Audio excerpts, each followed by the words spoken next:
Olá, a partir de agora você é nosso convidado a acompanhar uma conversa sobre esse momento político que vivemos no Brasil, esse movimento do Palácio do Planalto se aproximando do Senado Federal para viabilizar o seu governo, as manifestações da rua, a pauta Brasil, enfim, todos esses movimentos que nós vemos nesse momento político diante da crise econômica e da crise política. E quem conversa conosco sobre o assunto é o senador Aloysio Nunes Ferreira. Senador, muito obrigada pela sua presença aqui no nosso programa Argumento. Como é que o senhor está vendo esse momento tão atípico, né? Nós estamos vendo o povo na rua, estamos vendo uma crise econômica que ainda promete se agravar, uma questão política também que está bem associada à questão econômica. Qual é a perspectiva do senhor que trabalha no Senado Federal nesse momento, na oposição, nesse momento tão crítico do governo, né? Bem, é uma situação realmente muito difícil, como você descreveu. Tem todos esses ingredientes, a crise econômica, que está evidenciada. Todo dia nós temos notícias sobre a crise econômica. Ainda agora, no começo da semana, notícias de que a indústria brasileira teve o pior desempenho em 14 anos. Né? A indústria brasileira está se acabando, essa que é a verdade. O consumo caindo, a produção caindo. Com isso, a arrecadação de impostos também cai. A meta que o governo tinha para atingir o chamado superávit, quer dizer, conseguir economizar algum dinheiro para pagar a dívida, foi-se embora. Né? Desemprego, dado muito preocupante, o medo do desemprego. Eu, sinceramente, eu não me lembro de ter vivido um momento em que tanta gente que eu conheço, próximo a mim, esteja passando tanta dificuldade. Um momento tão desafiador, com desemprego, né? Com endividamento, com empresa fechando, entendeu? Então, tudo isso alimenta uma enorme insatisfação popular. E da insatisfação você passa para a indignação, quando se vê a cada dia denúncias e comprovações de desvio de somas fabulosas da Petrobras e agora de outras empresas e outros fundos públicos. A gente teve uma expectativa esperando o balanço do final de 2014, falando em Petrobras, do que seria o desempenho da empresa naquele ano passado. E foi reconhecido uma soma referente a desvio de recurso público. 2 bilhões. Muito menor do que a soma de prejuízo atribuída à questão de gestão da empresa. Sim, é o caso, né? Por exemplo, da refinaria Abreu e Lima, um caso clássico, né, que foi orçada em 2 bilhões de reais, já se gastou mais de 20 bilhões e ela não está concluída. Né? A má gestão da empresa, desperdício, a tentativa de controlar a inflação artificialmente, reprimindo o preço do combustível, que além de ter contribuído para uma enorme crise no setor de etanol, quebrou a empresa. A empresa Petrobras hoje talvez a empresa de petróleo mais endividada do mundo. Então, tudo isso vai criando um ambiente de revolta, um ambiente de descontentamento. E, do outro lado, você olha o governo, a presidente Dilma sem saber para onde ir. Essa que é a verdade, feito barata tonta. As atitudes políticas dela são as mais desconcertantes. De um lado, se aproxima do empresariado, com promessa agora viu ainda hoje, de passar mais dinheiro com juros subsidiado para a indústria automobilística, que já tanto recebeu do governo, né? Enquanto outros setores estão aí à míngua. De um lado, portanto, tenta se aproximar do empresariado. Por outro lado, ela participa de um ato no Palácio do Planalto em que o presidente da CUT, ao lado dela com o bonezinho da CUT, diz que a CUT está disposta a pegar em armas contra a burguesia. Ela ouve isso. Então, as pessoas ficam, para onde? Quem é essa presidente? Ela não é aquilo que ela disse que era na campanha. Mentiu durante a campanha. E não diz para onde vai. Então, é um barco desgovernado. E o Brasil não pode permanecer desgovernado por tanto tempo.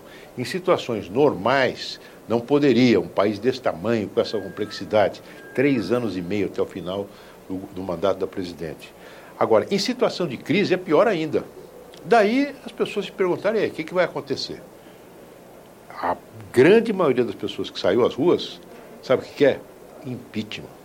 Quer impeachment, quer a cadeia para os ladrões, quer o funcionamento correto das instituições que estão investigando. E nesse cenário político, quando a gente tem enfraquecimento do governo, porque se questiona inclusive a governabilidade, né? Então a gente está sinalizado pelo descontentamento nas pesquisas da opinião pública em relação ao desempenho do Palácio Planalto, o descontentamento e enfraquecimento da governabilidade.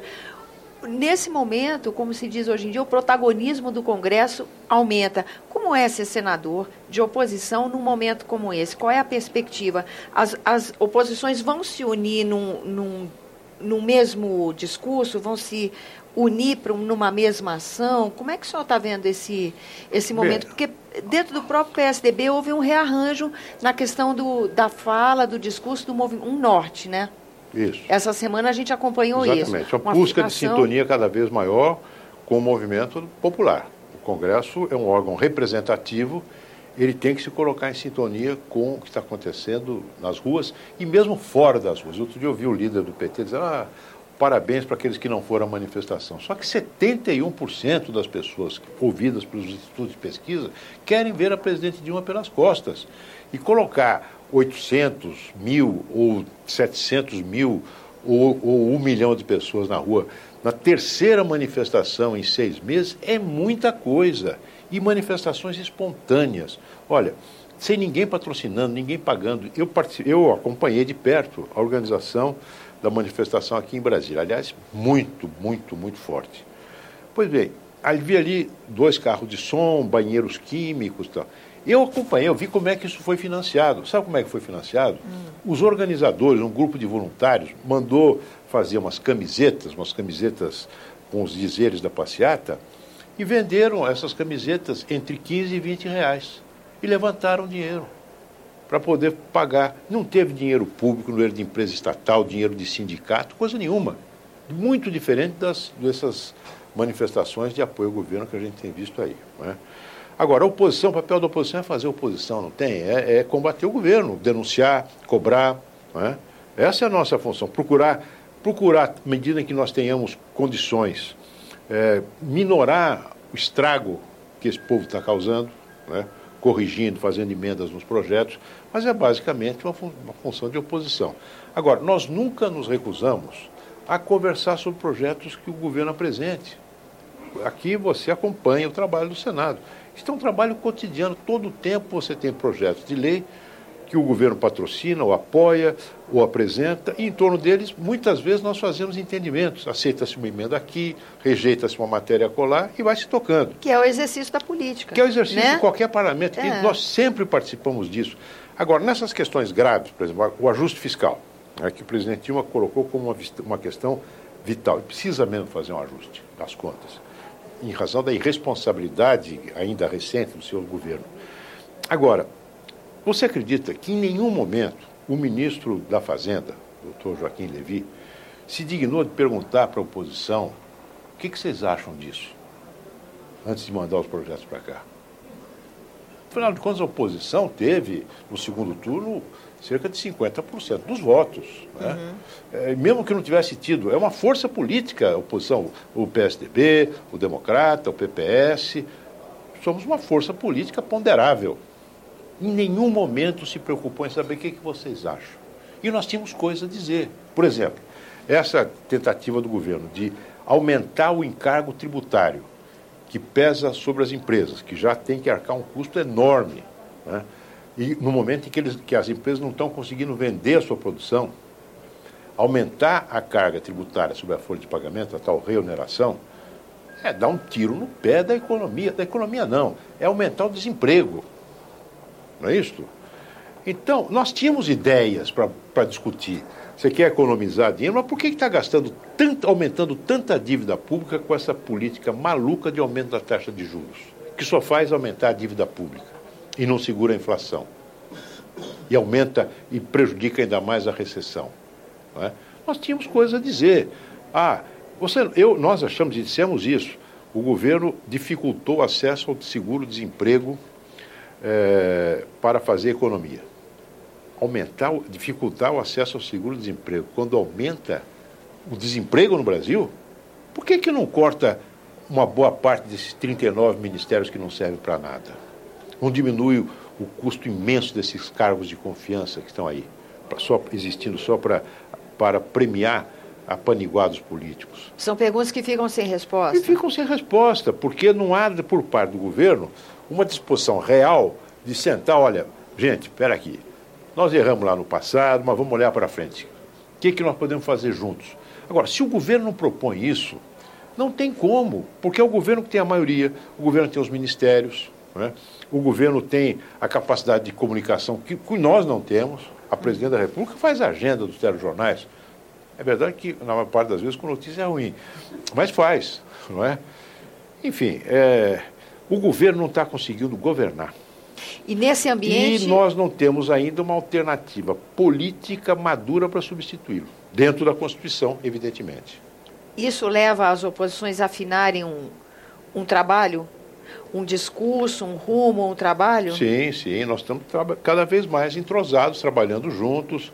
Agora mesmo, essa semana, vamos ter um encontro um encontro suprapartidário, né, envolvendo todos, inclusive parlamentares que fazem parte da base do governo, para discutir a situação, por exemplo, para ter uma análise jurídica das implicações das pedaladas fiscais. Porque isso joga água no moinho do impeachment, inevitavelmente. Vamos discutir essa questão, o fundamento jurídico de um eventual pedido. Aliás, pedido já existe, basta o presidente da Câmara dar seguimento a um deles. Andamento. Então, nós ainda estamos num momento instável, né, senador? Não, muita instabilidade e muita incerteza. Ainda. Continuamos naquele ritmo que toda semana é uma semana. Não pode continuar nessa incerteza, precisa ter governo, e nós não temos governo no Brasil. Você fala em governabilidade é a capacidade que qualquer governo tem de transformar a sua agenda, as suas propostas em realidade. Esse governo não tem agenda. E a agenda que foi proposta da nossa casa aqui do Senado para lá, essa agenda Brasil, o senhor tem esperança nela? Essa agenda Brasil teve mais, na minha opinião, ela foi um fato político que demonstrou aqui, tem gente aqui disposta a apoiar o governo, a encontrar saídas. Positiva desse ponto de vista. O problema dessa agenda Brasil é que foi algo que, em primeiro lugar, o presidente Renan não nos consultou, deveria ter consultado a oposição. Aliás, ontem o presidente Aécio conversou com ele sobre isso. Olha, a agenda do Senado, nós somos um componente importante do Senado. Por que não conversa com a gente?